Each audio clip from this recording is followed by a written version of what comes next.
बिस्मिल्लाहिर्रहमानिर्रहीम अस्सलाम वालेकुम। हफ्तावार खेलों की अहम खबरों पर तबसरों और तजियों के साथ पीटीवी नेशनल मुल्तान से मैं हूं ताहिर लतीफ़ और आप देख रहे हैं प्रोग्राम स्पोर्ट्स टाइम। नाज़रीन, आज जो हम हफ्तावार जो हमारा ये प्रोग्राम है स्पोर्ट्स टाइम, इसमें जो हम जो खबरें लेकर आए हैं आपके लिए, जिस पर हम बात करेंगे, उसके जो उन्वानात है वो टॉपिक्स मैं आपको बता देता हूं कि बात करेंगे हम पाकिस्तान सुपर लीग के नए शेड्यूल पर, जिसका दूसरा मरला कल से स्टार्ट हो रहा है। हम बात करेंगे वनडे क्रिकेट टीम के नए हेड कोच के ऊपर, जिसकी तकर्री पाकिस्तान क्रिकेट बोर्ड ने रिसेंटली दी है। इसके अलावा पाकिस्तान बांग्लादेश क्रिकेट सीरीज़ के जो रीशेड्यूल जो आया है उसके ऊपर बात करेंगे। इसके अलावा नेशंस कप हॉकी जो कि 15 जून से मलेशिया में शुरू होने जा रहा है, और उसके लिए पाकिस्तान हॉकी टीम का जो तरबेती कैंप है वो इस्लामाबाद जो है ना वो कम्प्लेक्स में जारी है, उस पर बात करेंगे। इसके अलावा ईरान में West Asia baseball tournament start हो चुका है और पाकिस्तान अपना पहला मैच बांग्लादेश के खिलाफ आज खेल रहा है, उस पर बात करेंगे। इन तमाम टॉपिक्स पर बात करने के लिए आज जो हमारे साथ मेहमान मौजूद हैं उनका मैं आपसे तारुफ कराता जाऊँ। सबसे पहले आसिफ बलोच साहब सीनियर स्पोर्ट्स रिपोर्टर हैं हमारे। आसिफ साहब, आपको शो में वेलकम सर। उनके साथ तशरीफ रखते हैं इज़हार अली अब्बासी साहब, सीनियर स्पोर्ट्स एनालिस्ट हैं। इज़हार अली अब्बासी साहब, क्या हाल है सर? सर बहुत बहुत गर्मी कैसी है मुल्तान की? गर्मी तो बस अन्यवाह है। अरे वाह है, अच्छा। और उनके साथ मौजूद है उमैर अली खान साहब, वो हमारे सीनियर स्पोर्ट्स एनालिस्ट हैं। आसिफ, सबसे पहले मैं आपकी तरफ आऊँगा। PSL 10 कल से दूसरा मरला स्टार्ट हो रहा है, शेड्यूल हो गया है। इस दौरान जो कुछ हुआ आपको भी पता है, लेकिन जो सबसे बड़ी जो जंग हुई है उसके बाद जो क्रिकेट की जंग थी वो ये थी कि IPL और PSL में कौन कौन से गैर मुल्की खिलाड़ी आएंगे और कौन नहीं आएगा, इस पर बड़ी बहस हो रही थी। आप क्या कहते हैं? शुक्रिया ताहिर साहब। बिल्कुल ये बड़ी एक सिचुएशन बन गई और ये पहली दफ़ा हुआ PSL के 10 अब सीज़न हो गए हैं अल्हम्दुलिल्लाह, बड़े खुशगवार तरीके से हुए। लेकिन आपको पता है कि हमारे दुश्मन मुल्क ने एक जारियत करने की कोशिश की और रावलपिंडी से चंद फासले के ऊपर ही एक ड्रोन अटैक हुआ, जिसके बाद जो है नवाज शरीफ जो स्टेडियम, हाँ बिल्कुल, और कोशिश मेरे ख्याल में मजे की बात ये है कि उन दिनों मैं वहीं पे था और कुछ फासले पे था। चाहे अल्लाह पाक आपको और सबको हमारे जो हैं शहरी उनको महफूज रखे। बात कहने का मकसद ये है कि पाकिस्तान जो हमारी इंतज़ामिया थी PCB की, मैं उनको ज़रूर खराज तहसीन पेश करूँगा कि उनके बड़ी वाइसली उन्होंने उस वक्त PSL को रोकने का जो है वो सिलसिला किया कि सबसे पहले जो है वो, क्योंकि हालात ऐसे साजगार नहीं थे, तो अपने जो प्लेयर्स हैं, ख़ासतौर पर जो हमारे मेहमान प्लेयर्स आए हुए थे, उनकी सिक्योरिटी और उनकी जो चीज़ें थी उसको ज़्यादा बेहतर रखना जो है वो PSL से उस वक्त ज़रूरी था। लेकिन फिर ये बात हुई कि क्या PSL क्या मनसूख हो जाएगा, क्या इसको दुबई में मुंतकिल किया जाएगा। कोशिश की गई दुबई के मुंतकिली की, लेकिन वहाँ पर भी निज़ाम नहीं बन सका। तो फिर ये सारी चहमगोइयाँ थी कि क्या हो सकता है ये वाला जो PSL 10 है ये इसको जो है इस दफ़ा ख़त्म ही कर दिया जाए और यहीं पर रोक दिया जाए। तो बहुत सारी चीज़ें थी। खैर, जब सीज़ फायर हुआ उसके बाद हमने देखा कि मोहसिन नकवी साहब वो शुरू हो गए और बैकडोर उन्होंने तमाम फ्रेंचाइजीज़ को ये बात पहुंचा दी कि अपने जितने भी फॉरनर्स प्लेयर्स हैं उनको लूप में लें, उनको कहा जाए कि आप वापस आएँ और क्रिकेट खेलें। और इसमें सबसे पहले ज़रूर मैं यहाँ पर खराज तहसीन पेश करूँगा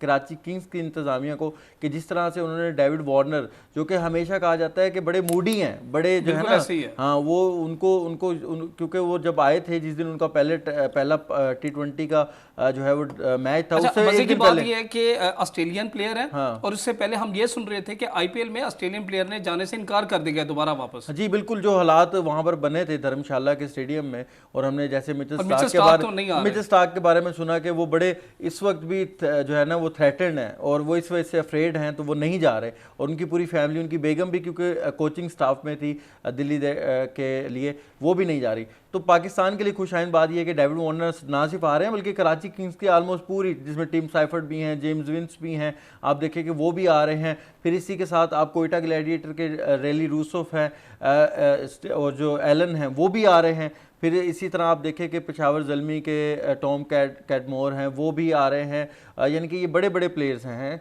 तो इसी तरह सिकंदर रज़ा हैं वो आ रहे हैं। और इस्लामाबाद यूनाइटेड के देखें अगर कोई प्लेयर नहीं आ रहे थे तो उन्होंने बड़ी पिक्स ली हैं। एलेक्स सेल्स बड़ा नाम है, वेंडन डूसन इस वक्त वो मिडल ऑर्डर में साउथ अफ्रीका की रीढ़ की हड्डी तस्वर की जाते हैं, वो आ रहे हैं। टैमाल मिल्स वो आ रहे हैं, जो कि आपको पता है इंग्लैंड के तेज़ बॉल करने वाले उनके जो बॉलर हैं वो आ रहे हैं। और इसी तरह आप देखें कि लुक वुड जो हैं वो भी पेशावर ज़ल्मी से आ रहे हैं। और कुछ वजूहात की वजह से आप देखें कि जो कुशल मेंडिस हैं वो नहीं आ सके।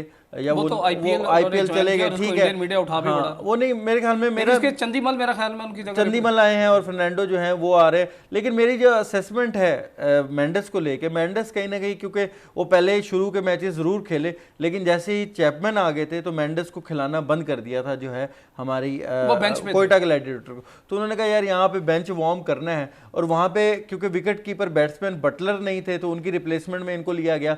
तो शायद उन्होंने सोचा यार वहाँ तो खिलाएंगे ही मुझे, और उनकी शायद क्रिकेट के उन्होंने फ्यूचरिस्टिक सोचा होगा। सिक्योरिटी का तो कोई इशू नहीं है अल्हम्दुलिल्लाह, ठीक है। एक बात ज़रूर आई थी कि जहाँ पर हमें पता चला था कि कोई लाहौर कलंदर के कुछ प्लेयर्स थोड़े से थे, लेकिन अल्हम्दुलिल्लाह पाकिस्तान सुपर लीग की जो मैनेजमेंट है, पाकिस्तान क्रिकेट बोर्ड की जो मैनेजमेंट है, उन्होंने ना सिर्फ ये साबित किया, और जो प्लेयर्स ने भी हमारा माहौल देखा है कि अल्हम्दुलिल्लाह अब वो हालात नहीं है। अब पाकिस्तान बड़ा महफूज है। यहाँ पर हमने अभी चैम्पियन ट्रॉफी को होस्ट किया, PSL के मैचेस बड़े कमाल के मैचेस हुए, क्राउड बड़ा आया रावलपिंडी में, आप देखें मुल्तान के लाहौर में ऑलमोस्ट हाउसफुल दिखाई दिए।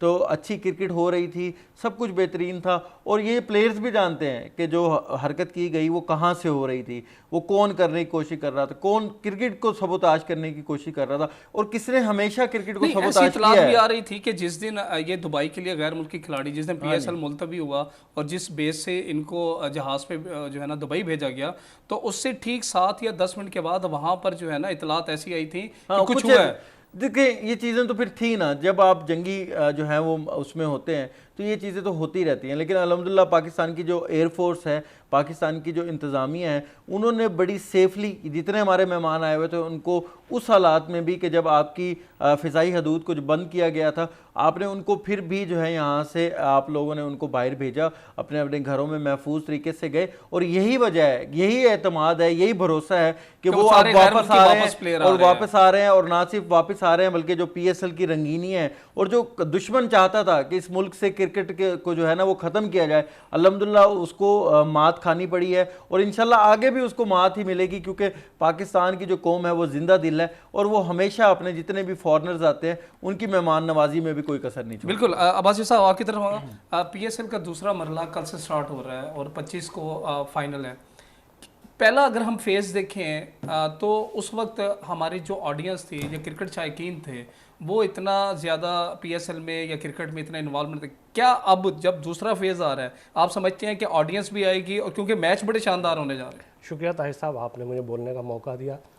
पहली बात यह कि हमारे जो कौम है ना, ये नाकाबिल तस्वीर है। इसने हर वक्त मुश्किल वक्त में साबित किया है कि ये कौम है, और हमने आज देख लिया कि पाकिस्तानी फ़ौज ने जिस तरह हमारे मुल्क की हिफाजत की वो काबिल दीद काबिल तहसीन है। लेकिन पाकिस्तानी कौम ने जिस यकजहती का मुजाहरा किया वो सबसे ज़्यादा काबिल तहसीन।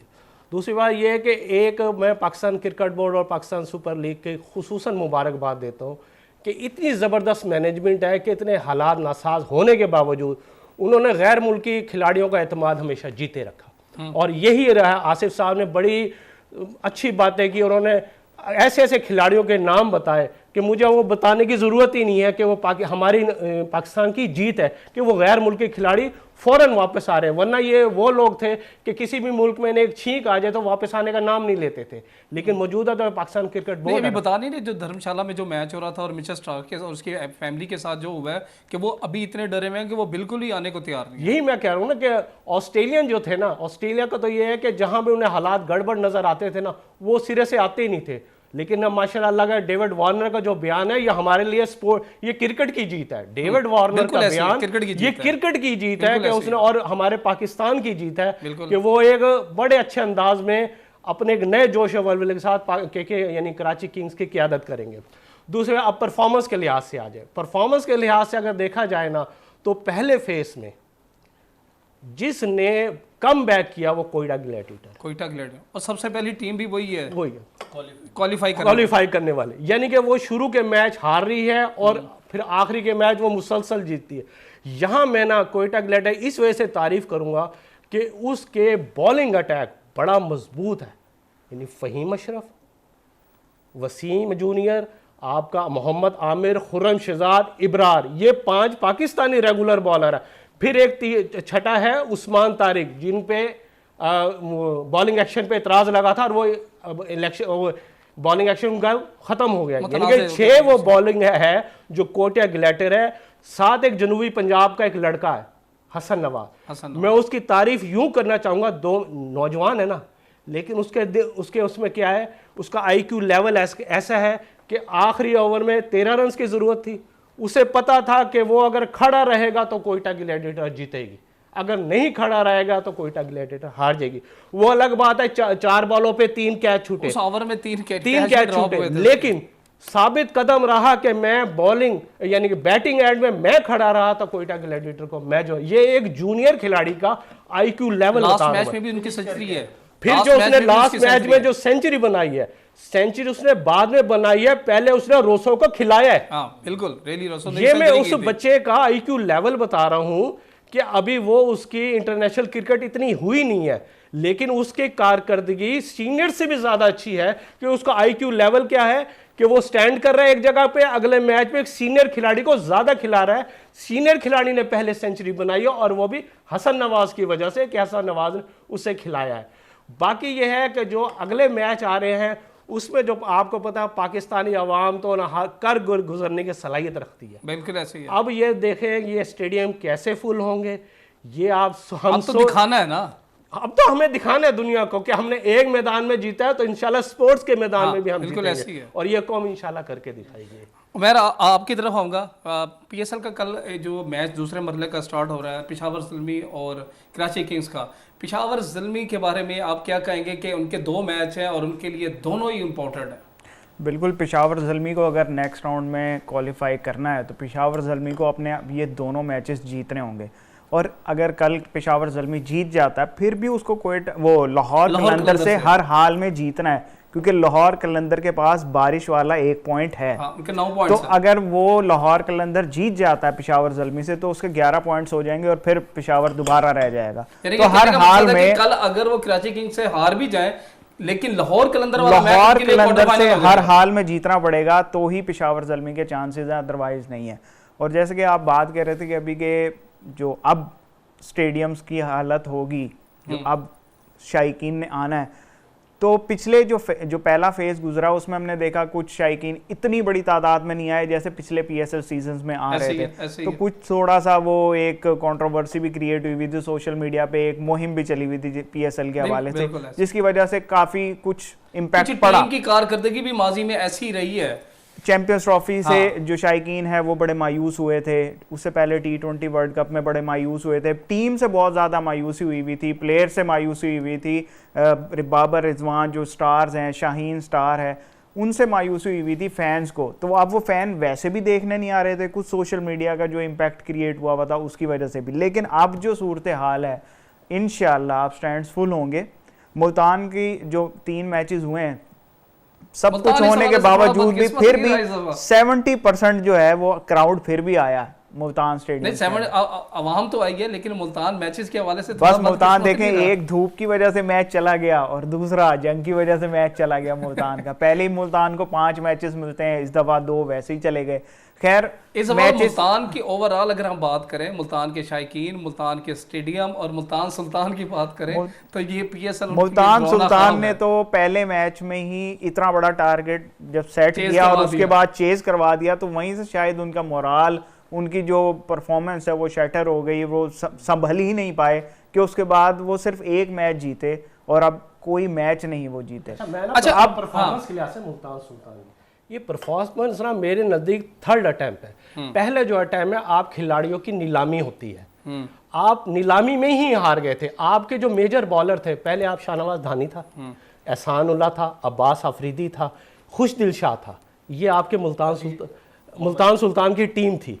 यानी कि ये बॉलिंग है, मुल्तान सुल्तान जो भी मैच जीता है ना, हारा है ना, वो सिर्फ बॉलिंग की वजह से रहा है। अच्छा आसिफ, अब कितने मैच रह गए हैं PSL का जो दूसरा सीजन स्टार्ट हो रहा है, और कौन सी टीम का मैच जो है ना, जैसे कि कल पेशावर क्या है और कराची किंग्स है, नेक्स्ट जो है 17 से 25 तक, इसको कैसे शेड्यूल किया गया? देखिए ताहिर साहब, इसमें ये तो 2 वेन्यू हैं और उनमें पिंडी और लाहौर है, और लाहौर में फाइनल होना है। तो लेकिन ये है कि जो बाकी मैचेस बच गए थे, एक मैच जो मुल्तान सुल्तान का सुल्तान का था, कोयटा ग्लैडिएटर से, वो अब डबल हेडर होगा, एक दिन में 2 मैचेस होंगे, ठीक है, और उसको उस तरह से जो है लाहौर में है मेरा ख्याल, वो पिंडी में वो उसको वहां पर जो है वो शिफ्ट कर दिया गया और उसको वाइंड अप कर दिया जाएगा, क्योंकि उस मैच की क्योंकि कोयटा ऑलरेडी पहुंच चुका है, मुल्तान वैसे बॉटम पे है। जो इस वक्त अगर इन ग्रुप स्टेजेस में देखा जाए तो प्री क्वार्टर फाइनल अगर कहा जाए या क्वार्टर फाइनल कहा जाए तो वो लाहौर पेशावर ज़ल्मी का मैच है जिसके ऊपर पूरा इन्हिसार है।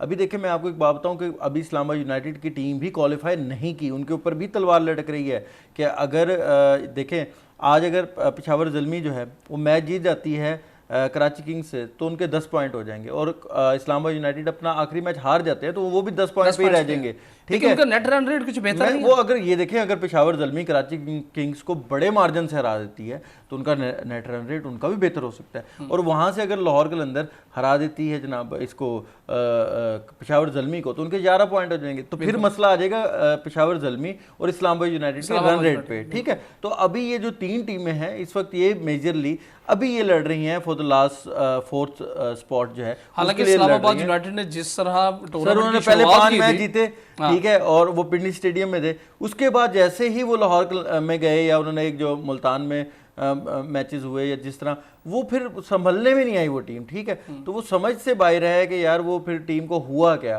कि जिस तरह से उन्होंने एक मतलब पिक की और हमें लगा कि यार इनको ये तो डिफेंडिंग चैंपियन है और मुसलसल जीतते हुए आ रहे हैं तो इनको तो मेरे ख्याल में ट्रॉफी दे देनी चाहिए जिस तरह की इनकी परफॉर्मेंसेस थी, लेकिन वो कहीं ना कहीं लगा कि कुछ ऐसे मुझे लगा कि फ़ैसले हो रहे थे कि जिस तरह से चेंजिंग्स हो रही थी, ज़्यादा चेंजिंग्स हो रही थी। हमने तो हमेशा देखा कि डेटाबेस की टीम है और डेटाबेस के ऊपर बहुत ज़्यादा फोकस होता है इनका, और हमेशा ही हमने देखा कि, लेकिन अब उनके जो प्लेयर्स आ रहे हैं ना इस दफ़ा कि हेल्स वापस आ रहे हैं, उन्होंने उनको पिक नहीं किया था, और इसी तरह आप देखें कि वेंडेन डूसन आ जाएंगे तो मिडल में उनको वो भी अच्छी, और फिर तमाल मिल्स होंगे तो वो भी जो है ना वो अच्छी बॉल करते हैं और वेरिएशन के साथ बॉल करते हैं, तो मेरे ख्याल में इस्लामाबाद यूनाइटेड के लिए ये पॉजिटिव ही हो गया जो उनके अब ये प्लेयर आ रहे हैं। अच्छा, ये जो प्लेसमेंट हो रही है ये कोई जिन हालात में हो रही है ये आम प्लेसमेंट है या कोई इसके लिए कोई पीसीबी ने कोई क्राइटेरिया मुकर्रर किया? देखिए ताहिर साहब ये बड़ा अच्छा सवाल किया आपने। देखिए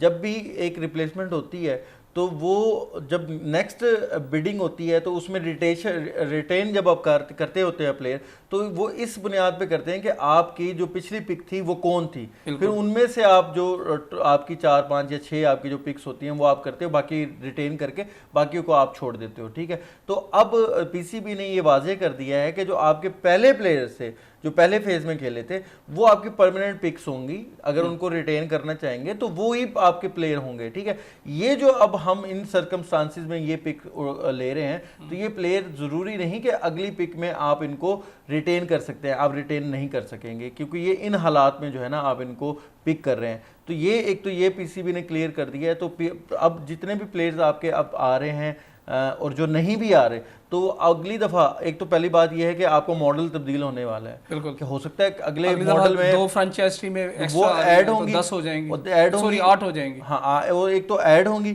और दूसरा ये हो सकता है कि हम बिडिंग पे चले जाएं, बिडिंग पे हाँ, तो वो तो अब ये बैठेंगी इसके बाद जब ये पूरा मरला PSL 10 का हो जाएगा अगले 10 साल का फिर जो एक मैकेनिज्म बनाएगी पीसीबी और PSL की जो मैनेजमेंट है पूरी फ्रेंचाइजीज के साथ बैठ के, तो वो फिर देखना होगा कि क्या एक जो है ना डायग्राम बनाएंगे। तो अभी तक तो यही है कि जो ये पिक्स हो रही हैं क्योंकि ये इस कंडीशन में हुई हैं तो इनको आप रिटेन नहीं कर पाएंगे, रिटेन नहीं कर रहे। अच्छा उमर, मैं आपकी तरफ आऊँगा। अभी जो बिड की बात हो रही है कि नेक्स्ट जो है ना 2 फ्रेंचाइज टीमें और भी PSL में शामिल होंगी और हो सकता है क्योंकि अली तरी ने यही मुल्तान स्टेडियम में जो बात की थी उसमें यही थोड़ा एक अंदिया दिया था कि शायद मुल्तान सुल्तान भी बिड की तरफ चली जाए दोबारा।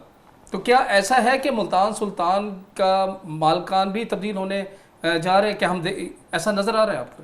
देखें जब बिडिंग की तरफ टीम्स जाएंगी तो फिर मालकान भी तो कोई भी उसकी बिड लगा के कोई भी मालिक चेंज हो सकता है किसी भी टीम का।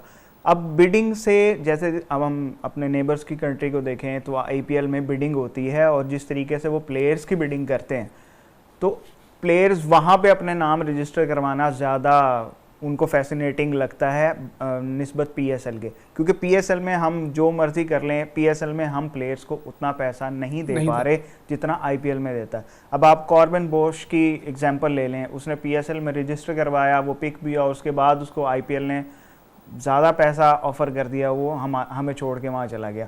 तो इसी वजह से बड़े नाम जो जैसे मैक्सवेल हो गया और डेविड वार्नर भी अब बड़ा नाम जो है आया, अरसे से वो आईपीएल खेल रहा था।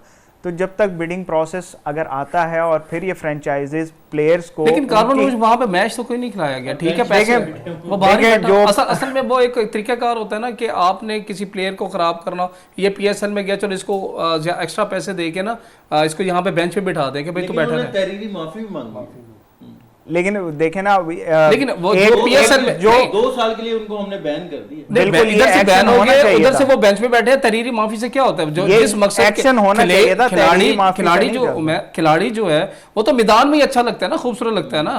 देखें जो जिसने हमें सताया तो फिर वो कैसे चलेगा, वो वहाँ बेंच ही गर्म करेगा ना। तो ये एक्शन लाजमी होना चाहिए था। आईपीएल भी यही चीज़ करता है कि जो प्लेयर उनका इस तरह ना करे या ना आए रजिस्टर करवाने के बाद, तो वो उसको बैन करते हैं। इन प्लेयर्स को भी पता होना चाहिए कि ये कोई मजाक नहीं है कि आप रजिस्टर करवा लो और फिर फ्रेंचाइज पे आप ओके भी कर दो, अपनी विलिंग से आप आओ और उसके बाद फिर एंड टाइम पे आप विड्रॉ कर दो कि भाई मैं नहीं आता। तो कोई रूल्स होते हैं, कोई कोड ऑफ कंडक्ट्स होते हैं, तो वो आपको वो फॉलो करने पड़ते हैं।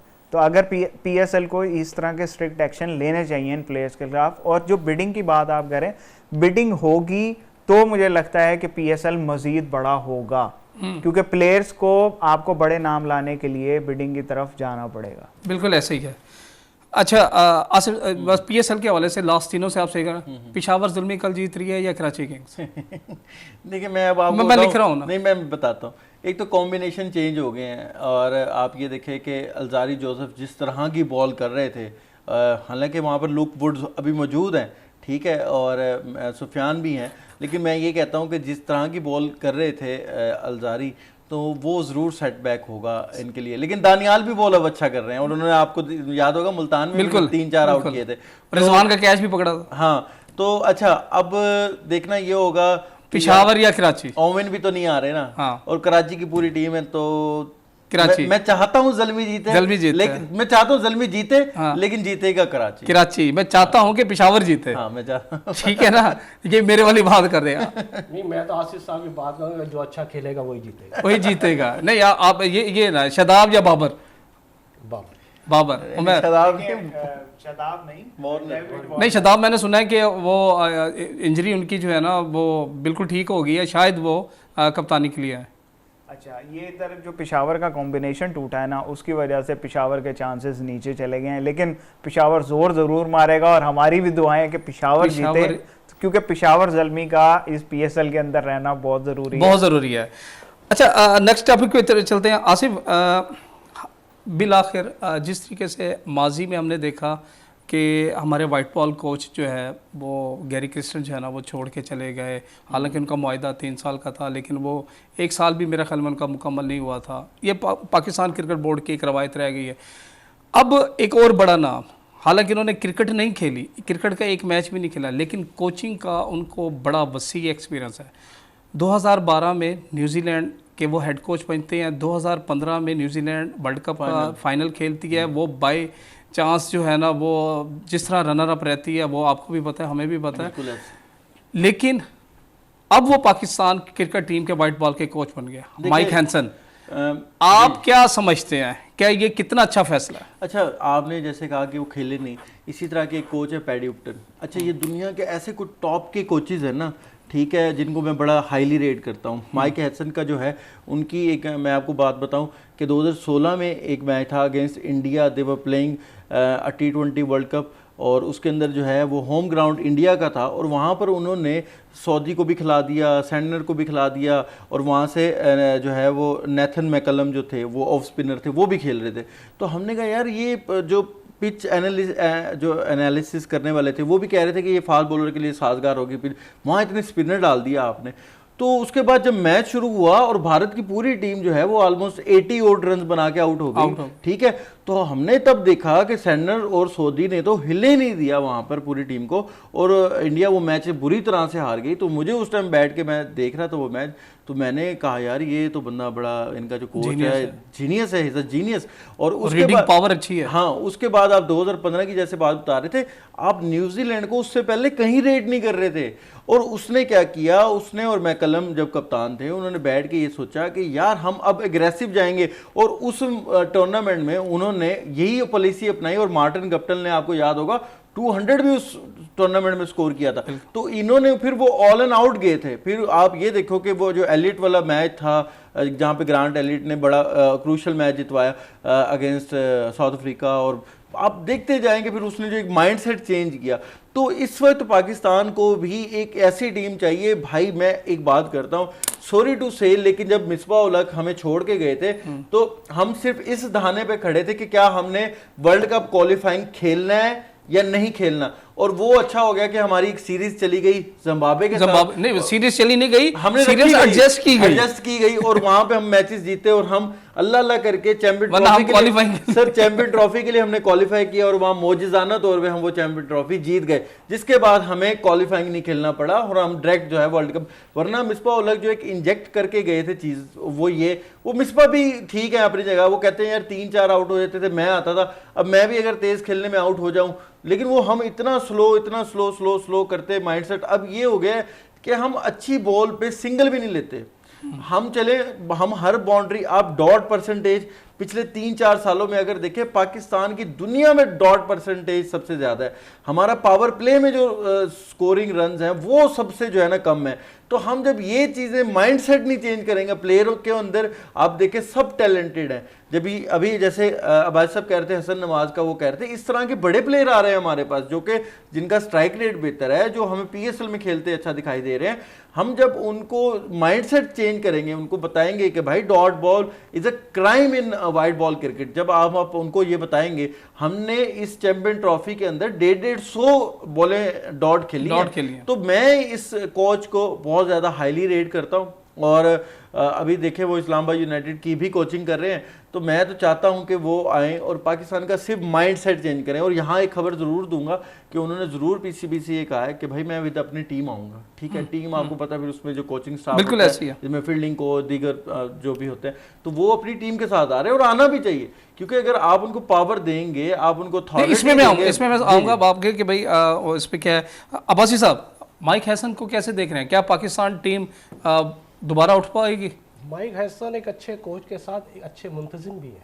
अच्छा, मैनेजमेंट पावर भी उनके अंदर है, उनके अंदर स्किल बहुत है मैनेजमेंट पावर्स की। दूसरा ये है कि आपने इस्लामाबाद यूनाइटेड 9 सीजन में टाइटल जीता। हाँ, 2023 में इस्लामाबाद यूनाइटेड हेड कोच थे, 2024 में इन्होंने टाइटल जीता। तो यानी कि ये अपना टाइटल विनिंग टीम के बीच, जिसे कहते हैं ना, कोच रहे हैं।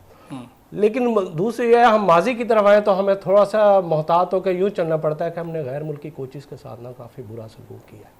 तो उस लिहाज से हमें सोचना है, पहले तो हमें ये है कि ये कोच हमें लॉन्ग टर्म चाहिए, शॉर्ट टर्म नहीं चाहिए। टीम का रिजल्ट कोई भी हो, अगर 2 साल का मुआहदा है इनके साथ। आपके कहने का मकसद ये है कि जो नेक्स्ट वर्ल्ड कप है, वर्ल्ड कप तक इनको स्टिल कोच होना चाहिए, टीम उस दौरान रिजल्ट जो भी आए, क्योंकि हमने टीम बनानी है, हमने जीरो से शुरू होना है, हमने ठीक है टीम बनानी है। तो भाई इस गैर मुल्की कोच को आप इख्तियारात देंगे, आप सब कुछ करेंगे, ये रिजल्ट देगा।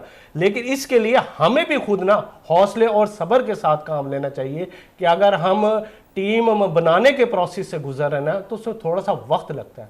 तो अगर हमारा टारगेट 2027 का है तो तब तो ये लॉन्ग टर्म नहीं। अब्बासी साहब, आपने जो बात की है कि इनको टाइम दें, प्रोसेस है, लेकिन अगर हम देखें कि हर 6 महीने के बाद, हर एक सीजन के बाद हम दोबारा जीरो से स्टार्ट कर रहे होते हैं। नहीं, 2022 से लेकर और 2025 तक वही अगर हम देखें तो मेरे ख्याल से ये 5वें या 6ठे कोच है।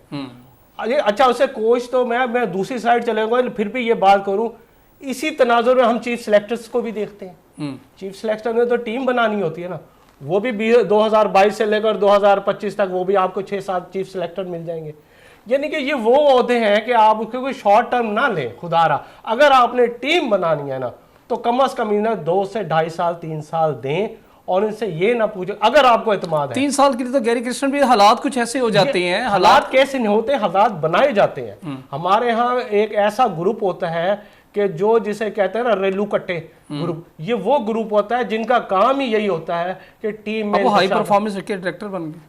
मेरे ख्याल से मैं तो इस बात पे भी बतौर एहतजाज करता हूँ वो क्यों उन्हें, हालांकि पूरी दुनिया उन्हें कह रही है कि इन्होंने पाकिस्तान क्रिकेट टीम को तबाह करने में बहुत बड़ा किरदार है।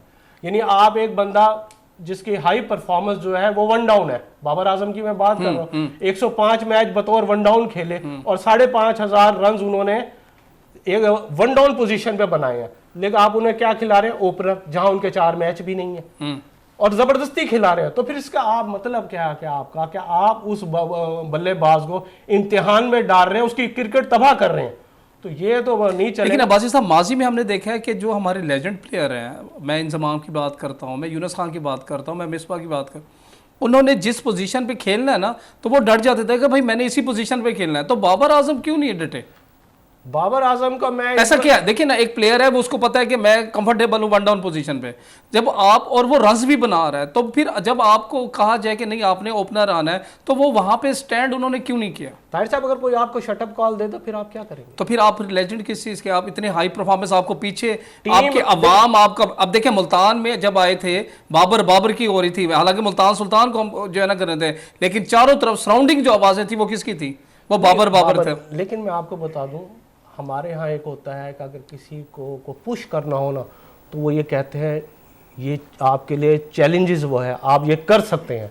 नहीं तो ये हो सकता है कि बाबर आजम की अपनी परफॉर्मेंस इस लेवल पे आ चुकी थी कि वो उन्होंने जो है ना उस बात को माना, सरेंडर किया। नहीं, सरेंडर तो उन्होंने किया, ये तो मैं आपकी इस बात को एग्री हूँ, लेकिन सरेंडर किस बुनियाद पर किया ये आपको भी पता है, मुझे भी पता है। चलें उमर साहब, आप मैं इसी बात को कंटिन्यू करना चाहूँगा कि बाबर आजम ने क्यों स्टैंड नहीं लिया। देखें, एक बयानिया बना दिया गया था बाबर के अगेंस्ट कि बाबर बड़ा सेल्फिश प्लेयर है। अगर वो यहाँ पे भी खड़ा हो जाता कि भाई मैंने नहीं करना, क्योंकि इन्होंने ये स्टांस लिया था कि हमारे जो ओपनर हैं वो इंजर्ड हो गए हैं तो हमें बाबर की ज़रूरत है, कंट्री के लिए बाबर की ज़रूरत है, तो बाबर अगर वहाँ पे स्टैंड ले जाता कि भाई मैं नहीं आता तो वो फिर प्रूव कर दिया जाता कि देखें जी ये तो सेल्फिश है, ये तो अपना सोच रहा है, ये अपने रन्स का सोच रहा है। इस बेस पे बाबर भी एग्री कर गया था ओपनर के लिए। और बाकी हाई परफॉर्मेंस का जो डायरेक्टर बना दिया, परफॉर्मेंस इतनी हाई है कि जहां वो ओपनर खेलता था उधर से हटा के उसको वन डाउन कर दिया, जहां वो वन डाउन खेलता था उस उधर से हटा के उसको ओपनर बना दिया। तो उसकी गेम तो उन्होंने ऐसे तबाह की, और जो टेस्ट क्रिकेट का हाल किया, वो जितनी हाई परफॉर्मेंस हुई है वो फिर सबके सामने। अच्छा चलिए वाइड बॉल के चलो आगे, आपके नज़दीक टेस्ट का कौन कप्तान होगा, ओ सॉरी जो ना हेड कोच होगा?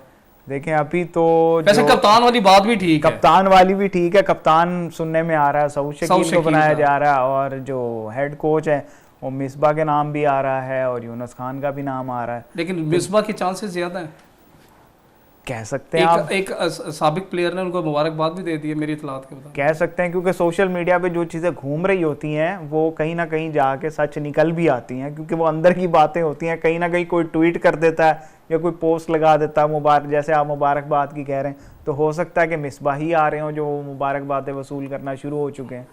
चलें आसिफ नेक्स्ट टॉपिक की तरफ। अब देखना तो ये है कि माइक हैसन को इख्तियारात कितने मिलते हैं और वो कितने पावरफुल होके आते हैं, ये तो आने वाला वक्त बताएगा। पाकिस्तान बांग्लादेश क्रिकेट सीरीज़, हालांकि वो टीम ने 17 या 18 मई को पाकिस्तान में आना था, लेकिन हालात कुछ ऐसे पैदा हो गए, PSL भी रीशेड्यूल हुआ, पाकिस्तान बांग्लादेश सीरीज़ का जो वो भी रीशेड्यूल हुआ। तो पाकिस्तान बांग्लादेश सीरीज़ को ख़ास तौर पे माइक हैसन के हवाले से मैं ये कहूँगा कि आप इस सीरीज़ को कैसे देखते हैं, और जिस कंडीशन में बांग्लादेश टीम पाकिस्तान आ रही है, अभी तक सुनने में यही है कि हुकूमत की तरफ से, उनकी हुकूमत की तरफ से ग्रीन सिग्नल मिल चुका है, लेकिन टीम कब आ रही है ये इसका पता नहीं। अगर आपके पास इन्फॉर्मेशन तो आप बता दें। जी 100% आ रही है, और उनकी जो हाई अथॉरिटीज़ हैं, उनके जो बोर्ड है, उन्होंने अपनी हुकूमत से जो है वो रब्ता किया और उनसे इजाज़त तलब की। जो बोर्ड है अभी तक हमारी इतलात के मुताबिक उनको इजाज़त मिल गई है। हाँ, और तो बहुत वो, हाँ ये वो भेज रहे हैं, शकीबुल हसन आ रहे हैं, उनकी पूरी टीम ही उनके लोग आ रहे हैं, ठीक है। अच्छा, अब जहाँ तक रही बात के आपने इख्तियारात की बात की, मैंने पहले भी कहा था कि यार जो कोच आएगा ना उसको इख्तियारात दें, और वो इख्तियारात आके ना वो आके फिर पसंद नापसंद और फिर चीज़ें देखिए, जो हम लास्ट की 2 एक ट्रॉफी जीते हैं ना, जिसमें एक हम एशिया कप जीते हैं, वो डेव वॉटमोर जो थे वो तब कोच थे, और हम चैंपियन ट्रॉफी जीते हैं तो मिकी आर्थर ये डेव वॉटमोर वो थे जिन्होंने श्रीलंका को वर्ल्ड कप भी जितवाया। वर्ल्ड कप जिताया, और ये जो है ना मिकी आर्थर वो कोच हैं जो कि ऑस्ट्रेलिया को वर्ल्ड कप जितवा चुके हैं, तो उन्होंने भी हमें जितवाया। तो अब माइक हैसन आ रहे हैं ना, तो मुझे भी ये लगता है कि यार ये भी कुछ ना कुछ करवा देंगे। सिर्फ वो माइक हैसन अपने साथ भी अगर वो ये करेंगे ना कि किसी के दबाव नहीं आएंगे। देखिए, एक हकीकत ये जरूर है कि हमने अपनी बेंच स्ट्रेंथ नहीं बनाई। अब अगर साहबजादा फरहान के साथ ज्यादती हुई, अगर आप हसन नवाज के साथ ज्यादती होती है, तो यकीन करें आपकी टीम फिर और कितना हम नीचे जाएंगे कि हम इस वक्त यूएसए से हार गए, जिम्बाब्वे से हम हार गए। हम जनाब कौन सी ऐसी टीम है कि जिससे हम नहीं हारे? हम अपने होम ग्राउंड पे आके जो है ना अपनी बांग्लादेश से वाइट वॉश हो गए, तो और कितना हमने नीचे जाना है? हम सुबह उठते हैं, हमें लगता है यार इससे तो तनज़ली हो ही नहीं सकती ना। फिर वेस्ट इंडीज की टीम, हमने पंखे लगाए, सारा कुछ किया, एक जो आकी फार्मूला बात की जाती थी, वो पंखे लगा के भी वेस्ट इंडीज की टीम हमें हरा के चली गई। तो जुगाड़ जिसको मैं कहता हूं। तो मैं ये ओवरऑल क्रिकेट की बात कर रहा हूँ, व्हाइट या रेड बॉल क्रिकेट की बात नहीं कर रहा। हमारी जो टीम है वो मुसलसल ही तनज़ली की तरफ जा रही है, ठीक है। तो अब माइक हैसन आए हैं, तो एक तो चीज इनको ये करनी है कि एक तो हमारा जो यंग ब्लड है, जिसको हमने माजरत के साथ कुछ वजूहात की वजह से या कुछ ग्रुपिंग की वजह से वो नहीं आ सका, या वो बेंच स्ट्रेंथ बन ही नहीं सकी। साहिबजादा फरहान को 4 सेंचुरियां बनानी पड़ती हैं अपनी T20 आपके डोमेस्टिक टूर्नामेंट में, फिर जाके भाई वो आपका जो है PSL के लिए उसको एक फ्रेंचाइज पकड़ती है। और जब वो PSL में भी आता है तो अपना लोहा ही मनवा रहा है। टॉप, अभी भी टॉप ऑफ द लिस्ट है वो जनाब आपकी, जो टॉप आपके जो स्कोरर हैं, ठीक है। तो आप जब इन लोगों को, फिर अली रजा को देखें वो किस तरह से बच्चा आके परफॉर्म कर रहा है। मैं नहीं कह रहा उसको स्ट्रेट अवे लेके आ जाए, लेकिन अब्बास अफरीदी जो है उस पर हम इन्वेस्ट कर सकते हैं। हम वसीम जो है, वसीम जूनियर, इस पे इन्वेस्ट कर सकते हैं। जब हमें पता है कि नसीम, हारिस और शाहीन ये स्ट्रगल कर रहे हैं, तो बेंच स्ट्रेंथ किधर है भाई? तो ये वो जो चीज़ें हैं। और ख़ास तौर पर मैं एक और बात करूं, बांग्लादेश की टीम ठीक है हमें हरा के गई है, वाइट वॉश करके गई है, लेकिन ये जो टीमें होती है बांग्लादेश, जिम्बाब्वे, ये जो टीमें होती है ना, इन पे ही तो हमने अपनी बेंच स्ट्रेंथ बनानी होती है ना, ठीक है। अच्छा, हमने बेंच स्ट्रेंथ कब बनानी होती है? जब हम न्यूजीलैंड का दौरा करने जाते हैं। हमने बेंच स्ट्रेंथ कब बनानी होती है? जब हम एक एलियन कंडीशन में अपने छोटे बच्चों को भेज देते हैं कि जाओ यार, जाके स्विमिंग कंडीशन होगी जहां पे इतना इतना घास होगा, और पहली बॉल से बॉल आपके यहां पर आ रही होगी और स्विंग और सीम हो रहा होगा, वहां पे हम हसन नवाज को भेज देंगे, समद को भेज देंगे कि आप जाओ और जाके इनको जो है ना फेस करो। इस तरह नहीं होता। खास तौर पर जब होम ग्राउंड में आपके मैचेस होते हैं, और वो भी छोटी टीमों पे, यहाँ बेंच स्ट्रेंथ बनाएं, यहाँ अपने सीनियर्स को जो है ना वो रेस्ट दें। और अब मैं तो ये कहता हूं कि ये वाइट बॉल के अंदर ये अब, क्योंकि ये अब आप अगले वर्ल्ड कप को ही देख रहे हो ना माइंड में, और आप उस वर्ल्ड कप को देख रहे हो, खासतौर पे T20 वर्ल्ड कप भी आ रहा है। पाक बांग्लादेश ये सीरीज है भी जो है ना वो T20। तो मैं तो ये कहता हूं कि जितना ज्यादा हो सके कि आप यंगस्टर को मौका दें, और खास तौर पे आप अपनी बॉलिंग में, तो मैं कहता हूं जरूर यंगस्टर को मौका दें। अब बस पाकिस्तान बांग्लादेश की जो सीरीज है, पहले 2 ODI थे लेकिन उसको ख़त्म किया गया। अब कितने T20 मैचेस हैं और क्या शेड्यूल? नहीं, अब शेड्यूल तो थोड़ा सा तब्दील किया। यहाँ मैं ना बांग्लादेश हुकूमत को ना खराज तहसीन कर पेश करता हूँ कि बांग्लादेश क्रिकेट बोर्ड ने ना जैसे ही कहा है ना कि हम पाकिस्तान का दौरा करें, उन्होंने फ़ौरन कबूल कर लिया कि आप पाकिस्तान का दौरा करें। ये बड़ी खुशाइन बात है। हालांकि हालात आपको इसका सामने थे, लेकिन बांग्लादेश हुकूमत ने ना फ़ौरन ये मंजूरी दे दी कि आप पाकिस्तान का दौरा। या पाकिस्तान और बांग्लादेश के दौरान जो T20 है ना, वो गालवा में थोड़ा सा शेड्यूल में तब्दीली भी हो सकती है कि जो आपको 25 का हो सकता है वो 27 मई से स्टार्ट होगा। यहाँ मैं आपको माजी में देंगे कि T20 में पाकिस्तान का ना बांग्लादेश से रिकॉर्ड बहुत शानदार है। नहीं, ये 5 T20 मैच, 5 T20, ये पहले अपना 2 फैसलाबाद में, 3 अपना लाहौर में, ठीक है ना। पाकिस्तान का बांग्लादेश के खिलाफ T20 रिकॉर्ड निहायत शानदार है। पाकिस्तान ने 16 मैच जीते हैं और बांग्लादेश ने 3 T20 मैच पाकिस्तान के खिलाफ जीते। यहाँ पे मैं पहले भी कहता रहा हूँ, और मेरी बात को आसिफ साहब ने भी किया है, मेरे दिल की बात की है कि ये जो टीमें होती हैं ना, इस पे आप नौजवानों को खिलाएं और भरपूर मौका दें होम ग्राउंड में। कहने का मकसद है कि बाबर रिजवान को रेस्ट करवाया। जी, मैं तो बिल्कुल ये कहना चाहता हूँ। उसकी वजह यह है कि अपना नौजवानों को ग्रूम करने का कोई अंदाज तो होता है ना, वो यही तरीका होता है। तो आपने मुश्किल कंडीशन में रेस्ट करवाया ना उनको। तो अब भी करवा अब भी करवा लें। लेकिन ये है कि होम ग्राउंड में जो अगर कमज़ोर टीमें आती हैं उस पर नौजवानों को मौका दिया जाए, ताकि इंटरनेशनल सतह पे जो इंटरनेशनल मैच है ना, नफसाती तौर पे वो उनका ना ग्रूम हो सके, उनका IQ लेवल बढ़ सके। दूसरी बात ये है कि ये जो अच्छे जो बॉलर्स नौजवान गुजरे हैं ना, मैं तो इसके हक में को ना डायरेक्ट ना पाकिस्तानी क्रिकेट टीम में नहीं आना चाहिए, पहले उन्हें ग्रूम करना चाहिए, वरना अली रजा जैसे बॉलर्स का वो हाल होगा जैसे हमने नसीम नहीं, अली रजा के बारे में तो साबिक फास्ट बॉलर्स जितने भी हैं वो यही कह रहे हैं कि इनको डोमेस्टिक खिलाएं अभी ज्यादा। जी, अभी नहीं, उन्हें एक साल का जल्दी मौका भरपूर दे डोमेस्टिक क्रिकेट का, अच्छे कोच का, ताकि वो सही मानों में इंटरनेशनल सतह पे आए। वरना वो मैंने मिसाल आपको दे, जिस तरह आपने नसीम शाह के साथ हाल किया ना, कि आपने एक सीजन देखा और फौरन आप उनसे इंटरनेशनल सतह पे ले, लेकिन 3 साल बाद क्या हुआ, वो इंजर्ड हुआ और उसके बाद वो परफॉर्मेंस नहीं दिया। दूसरी बात यह कि आप शाहीन शाह अफरीदी, हारिस रोफ, PSL में आपने उनकी परफॉर्मेंस देख ली है ना, कि आपने 3 ओवर में 48 रन का भी टारगेट दे दिया। बिल्कुल, यानी 3 ओवर में 48 रन चाहिए तो और किसे पड़े? इरफान से, इरफान नियाजी मिडल ऑर्डर बल्लेबाज, और शाहीन शाह अफरीदी और अपना 5 छक्के, और हारिस रोफ 5 छक्के 2 ओवर में। यानी वो अगर तो हमने उनका भी हाल देख लिया। तो अब हमें चाहिए कि जितने भी इस अपना PSL में आपने जितने अच्छे बच्चे आपको नजर आए हैं ना, आप उन्हें ग्रूम करें। अच्छा उमर, यही अब्बासी साहब का एक सवाल था। ओके, सवाल ये था कि बाबर और रिजवान, इनको पाकिस्तान बांग्लादेश सीरीज यानी कि सीरीज में नहीं होना चाहिए, आप इस बात से मुतफिक हैं? देखें, ये दोनों में मेरी आपसे बात भी हो रही थी ऑफ रिकॉर्ड, ये दोनों ही नहीं होंगे और साथ में शाहीन भी नहीं होगा। लेकिन ये नया ब्लड शामिल करेंगे, जैसे न्यूजीलैंड सीरीज़ में इन्होंने शामिल किए थे हसन नवाज़ और दीगर, जो वहाँ पे उनको नहीं शामिल करना चाहिए था। हसन नवाज से 1 सेंचुरी वहाँ पे लग गई, वो आपको भी पता है। उसके बाद जितनी उसकी परफॉर्मेंस बाकी मैचेस में थी वो सबके सामने थी, उसको कुछ नज़र नहीं आ रहा था वो बैट कहाँ घुमा रहा।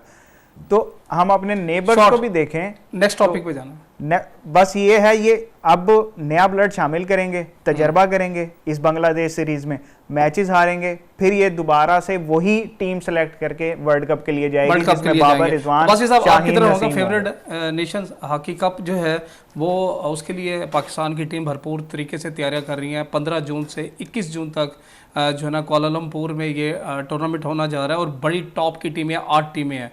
पाकिस्तान के पास मौका है कि FIH प्रो लीग के में अपने आप को एडजस्ट कर सके।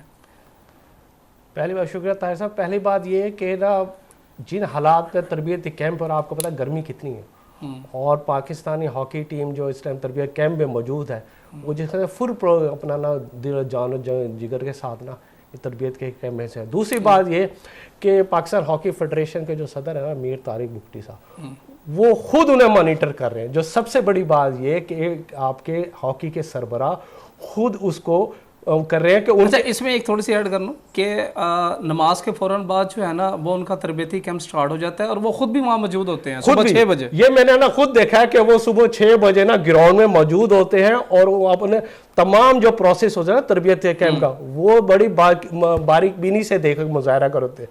साथ में एक और बात कर दूं कि इस इवेंट में हमने ओलंपिक क्वालिफाई की तरफ भी जाना है। हाँ, बिल्कुल। इस टूर्नामेंट में ये हमारे लिए, जिसे कहते हैं ना कि हम अपना 3 ओलंपिक हो गए, हिस्सा नहीं लिया, लेकिन ये हमारे ना उसके लिए इम्तिहान है, और सिर्फ टीम ना बड़ी मेहनत के साथ है। दूसरी बात ये कि पाकिस्तान हॉकी फेडरेशन के जो सदर है ना, मीर तारिक बुगटी, उन्होंने पिछले दिनों ना मुल्तान में हॉकी स्टेडियम का दौरा किया था, स्पोर्ट्स ग्राउंड में जो कचहरी के पास। उन्होंने एक बड़ी शानदार बात की, जो बहुत ही अरसे बाद मैंने किसी पाकिस्तान हॉकी फेडरेशन के सदर से सुनी है, कि हम पाकिस्तान में 2026 में एक बड़ा टूर्नामेंट ला रहे हैं। शायद वो 6 नेशन टूर्नामेंट हो या वर्ल्ड कप हॉकी टूर्नामेंट हो। ये वो बात है जो आज तक मैंने 12-13 साल हो गए, इस दौरान जितनी भी हॉकी फेडरेशन के सरबराह है ना, उनसे इस बारे में आज तक कोई नहीं सुना। ये इतने अरसे बाद मैंने सुना है कि पाकिस्तान में हॉकी वर्ल्ड कप की मेजबानी लाने के लिए पाकिस्तानी हॉकी फेडरेशन काम शुरू कर चुकी है। ये उन्होंने बाकायदा तौर पे इंटरनेशनल हॉकी फेडरेशन के सदर से तैयब अकरम साहब से इस मौजू पे बातचीत कर ली है, और ये हमारे लिए खुश आइन है कि एक बड़ा मेगा इवेंट, क्योंकि जितने भी वर्ल्ड कप हुए, यानी कि आपके कहना मकसद है या तो वर्ल्ड कप पाकिस्तान में या 6 नेशंस जो है ना टूर्नामेंट, बड़ा मेगा इवेंट पाकिस्तान में अगले साल होने जा रहा है। और दूसरी बात ये, जो सबसे बड़ी बात ये है कि इस टूर्नामेंट के लिए पाकिस्तान इंटरनेशनल हॉकी फेडरेशन आपके साथ खड़ी है और पूरी कोशिश है कि बहुत अरसे बाद, क्योंकि सिर्फ 1990 में ना एक वर्ल्ड कप की मेजबानी पाकिस्तान ने की थी जिसमें हॉलैंड ने वो टूर्नामेंट जीता था और बवलैंडर ने 8 गोल किए थे। और बवलैंडर पिछले दिनों पाकिस्तान अभी तो मैं ये सवाल करने लगा था, 35 साल बाद बवलैंडर जो प्लेंटी कॉर्नर स्पेशलिस्ट था अपने दौर का, 1990 की मेजबानी 94 में उन्होंने अपनी जो है ना वो प्लेंटी शूट जो है ना पेनल्टी शूट जाया कर दी थी, वो बाहर चली गई थी, यानी कि गोल पोस्ट से बाहर चली थी। हालांकि वो बहुत बड़ा नाम था, लेकिन वो अपनी प्लेंटी कॉर्नर उन्होंने रोकी नहीं, मंसूर ने उन्होंने बाहर फेंक दी, यानी कि वो उस इवेंट में, मेगा इवेंट के फाइनल में इतने डिस्टर्ब हो गए थे, उन्होंने प्लेंटी स्ट्रोक भी ना अपना जाया कर दिया था बवलैंडर ने। लेकिन बवलैंडर का पाकिस्तान में आना 35 साल बाद, और उन्होंने हॉकी के लिए खुश आए ना, मेल फीमेल लड़कियों को उन्होंने टिप्स बताए हैं, गुर सिखाए हैं कि प्लेंटी कॉर्नर के लिए आपको क्या क्या करना पड़ेगा। उमर, हॉकी बहुत 2024 से हम देख रहे हैं तो बेहतर होती जा रही है, बेहतर से बेहतर होती जा रही है जैसे जैसे टाइम गुजर रहा है। समझते हैं कि ये वाला जो एक टूर्नामेंट आ रहा है नेशंस कप 2021 में इसकी शुरुआत होती है और ये मेरा ख्याल में कि चौथा है। साउथ अफ्रीका ने एक जीता हुआ, न्यूजीलैंड जीता हुआ है और पाकिस्तान अब इसके लिए जा रहा है। पाकिस्तान में इतने कारकर्दगी अगर हम उसको देख रहे हैं, क्या पाकिस्तान मुकाबला करेगा? क्योंकि 7 टीमें वो इसमें शामिल हैं जिन्होंने हॉकी वर्ल्ड कप खेला है पिछली दफ़ा 2023 में। देखिए, पाकिस्तान की जो हॉकी टीम है, जितनी वो तनज़ली उसने देखनी थी वो देख लिया, अब बेहतरी आती जा रही है। अब इस तरह नेशन कप्स में जाके वो मुकाबला करेगी तो ही उसको अपनी गार्ड्स, अपनी जो कैपेसिटी है उसका आइडिया होगा। अब हम ये नहीं कह सकते और ये तवक्कुआत रखना कि पाकिस्तान जाके वो नेशन कप जीत कर आ जाएगा, ये अभी इतनी एक्सपेक्टेशन टीम से लगानी भी नहीं चाहिए। हमें सिर्फ ये करना चाहिए कि भाई हमारी टीम वहाँ पे अच्छा परफॉर्म करे और इन जो टूर्नामेंट्स होते हैं उसमें वहाँ पे शिरकत भी करे। जैसे अजलान शाह में अभी नहीं है, ये इस नेशन कप में पाकिस्तान अच्छा परफॉर्म करे और जिस तरीके से अब हॉकी टीम पे ध्यान दिया जा रहा है तो उसकी बेहतरी आ रही है। बात सिर्फ यही है कि क्रिकेट से हट के हमें अपनी हॉकी की तरफ भी ध्यान देना होगा, उनको फैसिलिटीज़, उनको ट्रेनिंग, उनको मौके फराहम करने होंगे, ज़्यादा से ज़्यादा वो कंपटीशन खेलेंगे। जैसे अभी पाकिस्तान में इंटरनेशनल टीमें आई थी, वो खेली हैं, तो उससे बड़ा फायदा, बिल्कुल उससे एक्सपीरियंस बढ़ा ना कि इंटरनेशनल प्लेयर्स के साथ कैसे खेलना है, उनके साथ ड्रेसिंग रूम में गपशप होता है, वो काफ़ी चीज़ें बनने को सीखने को मिलती हैं।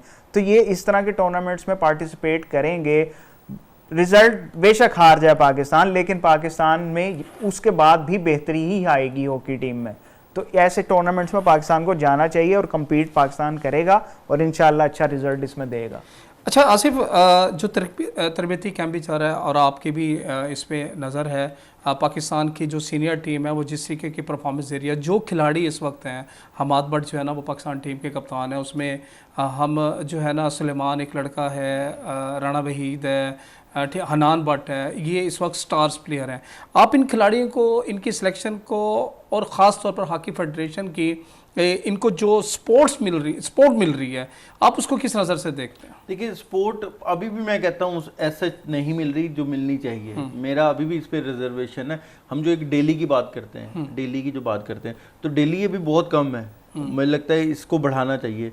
और अभी भी मैं ये बात, अब्बास साहब भी अक्सर कहते हैं कि सेंट्रल कॉन्ट्रैक्ट ज़रूर होना चाहिए, ठीक है, खिलाड़ियों का, जब आप क्रिकेट में। लेकिन असल पता क्या है, फेडरेशन के पास अभी तक अपना कोई ग्राउंड ही नहीं है। तो देखिए, मैं यही तो कह रहा हूं, जब तक फेडरेशन मजबूत नहीं होगी, फेडरेशन किसी के साथ अलाउंसेस और इन चीजों को कर सकती है। पिछले कई सालों आपको पता है फेडरेशन की अपनी जंगें चलती रही, ठीक है, उसने भी हमें काफ़ी नुकसान पहुंचाया है। तो अब कहीं ना कहीं जाके, अब जैसे ये कह रहे थे कि अपना अब्बास साहब भी कह रहे थे कि मीर तारिक भुट्टी साहब वो खुद क्योंकि पैशनेट है, अब एक बंदा आ गया, उनका सरप्राइज विजिट था ये, हाँ, अच्छा, वो एक बंदा आया है और वो पैशनेट है हॉकी के ऊपर और उसके रिवाइवल के ऊपर। उसकी झलकियां आप ये देखें कि 2 हम फाइनल में जाके भारत से हार गए थे जो नहीं, लेकिन कहीं ना कहीं आप ये देखें कि पिछले 2-3 सालों में हमें क्रिकेट से हट के ही हॉकी हो चाहे हमें वो अरशद नदीम हो, जैवलिन थ्रो में। हाँ जैवलिन थ्रो में, या हमें जो हैंडबॉल पाकिस्तान जो है ना वो बेसबॉल में बहुत अच्छा कर रहे हैं, बेसबॉल बहुत अच्छा परफॉर्म करके बेसबॉल आ बहुत रही है। हम अच्छा कर रहे हैं, ठीक है। इसी तरह आप अरसलान ऐश को देखें कि वो इंटरनेशनल गेमिंग जो है कराटे को देख कराटे लें, में हम बहुत कराटे अच्छा में कर देख रहे लें हैं। हमारे तो जो है ना। हम ये वो गेम्स हैं कि हम जिसको हमने पसे बुश डाला हुआ था पूरी कौम ने माजरत के साथ कि हम सिर्फ एक लेकिन यहाँ पे मैं पंजाब गवर्नमेंट को अब यहाँ पे थोड़ा क्रेडिट दूंगा कि अभी उन्होंने जो एक टूर्नामेंट करवाया था ओवरऑल पूरा पंजाब हमारी में, पाकिस्तान आर्मी ने भी करवाया। हाँ, पाकिस्तान आर्मी ने करवाया। अब लेकिन डिवीजनल सतह पर अब जो है ना मुख्तलिफ गेम्स जो है ना वो होने जा रही हैं, और हमारे जो मुल्तान में भी हैं डिवीजन स्पोर्ट्स वाले, उन्होंने भी उसका जो है ना वो शेड्यूल जारी कर दिया। यहाँ मैंने एक जिक्र करूंगा बड़ा ज़बरदस्त, हम शायद भूल जाए। मुल्तान सिटी में ना एक हॉकी ग्राउंड है जो ग्रास का है, घास का बना हुआ। और जहाँ पे तारिक बुगटी साहब आए हुए तारिक थे। बुगटी साहब ने हाँ, अचानक वही, दौरा भी किया था। हाँ, मेरे सवाल पर, मेरे मुतालबे में मैंने उन्हें कहा कि जी ये शहर का ग्राउंड है और ये ग्रास ग्राउंड है, तो उन्होंने मुझे, हमें सबको भरपूर यकीन दिलाया जाए कि यहाँ पे मैं ऑस्ट्रो ट्रफ लगाने की तंजीम हर मुमकिन कोशिश करूँगा ताकि मुल्तान शहर में 5 साइड टूर्नामेंट ऑस्ट्रो ट्रफ में हो सके। ये बड़ी खुशाइन बात है कि मुल्तान में एक और ऑस्ट्रो ट्रफ के लिए ना कोशिशें जारी है और वो मीर तारिक बुगटी साहब कर रहे हैं। चले उमर, बेसबॉल की तरफ आऊँगा। पाकिस्तान वुमेंस जो है ना वो थाईलैंड में चैंपियन बन के आई है। चैंपियन में ये कहूँगा कि मेडल जीत के आई है। अब ईरान में वेस्ट एशिया बेसबॉल का टूर्नामेंट हो रहा है। इंडिया कल फ़लस्तीन से हारा है, आज जीत गया है जो है ना बांग्लादेश से।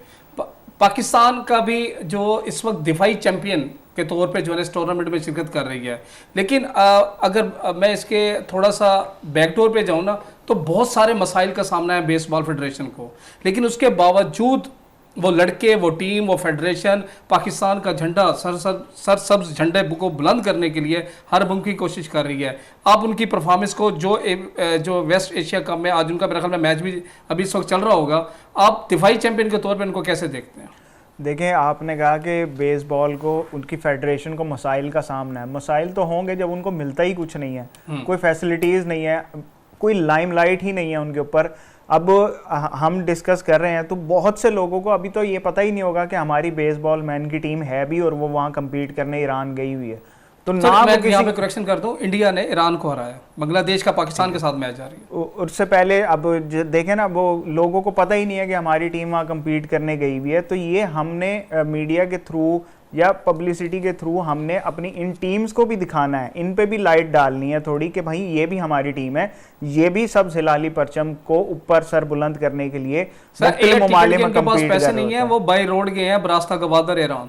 सर मैं वही तो बात कर रहा हूँ कि उनको मिल क्या रहा है। तो आप मसाइल की बात कर रहे हैं, मसाइल तो वहाँ होते हैं, थोड़े बहुत मसाइल की बात हो जाती है, उनको मिल ही कुछ नहीं रहा, तो मसाइल तो है ही नहीं ना, सब कुछ ही। और यहाँ पे मैं एक बात को मैं ऐड करना चाहूंगा कि पाकिस्तान हॉकी फेडरेशन ने उनकी हेल्प की है। यहाँ में ना मैं थोड़ा सा जिक्र करूँ, फेडरेशन, दो फेडरेशन ने एक दूसरे को जो है ना वो किया। पाकिस्तान स्पोर्ट्स बोर्ड है ना, एक बना बाकायदा इदारा है, उसे ये जो हिडन्स खेल है ना उनके लिए भरपूर मदद करनी चाहिए। वो बना ही इदारा इस वजह से है कि वो ना खेलों की तरक्की के लिए काम करे।